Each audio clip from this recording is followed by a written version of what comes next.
اسلام آباد کی انسداد دہشت گردی عدالت نے اسلحہ اور بارود برآمدگی کیس میں پی ٹی آئی رہنما رؤف حسن کی درخواست ضمانت منظور کر لی ہے۔ مزید جانتے ہیں ڈان نیوز کے نمائندے عمر مہتاب برنی سے۔ جی عمر، اپڈیٹ کیجیے گا۔ جی بالکل، اسلام آباد کی انسداد دہشت گردی عدالت نے رہنما پاکستان تحریک انصاف رؤف حسن کے خلاف اسلحہ برآمدگی کیس میں درخواست ضمانت بعد از گرفتاری منظور کر لی ہے۔ عدالت نے رؤف حسن کو 2 لاکھ روپے کے مچلکے جمع کروانے کا حکم دیا ہے۔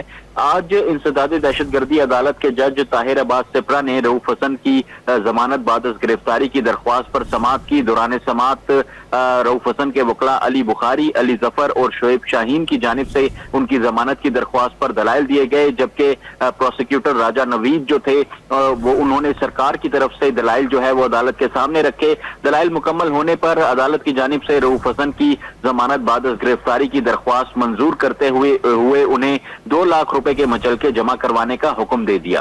جی بہت شکریہ عمر مہتاب برنی اپڈیٹ کرنے کے لیے۔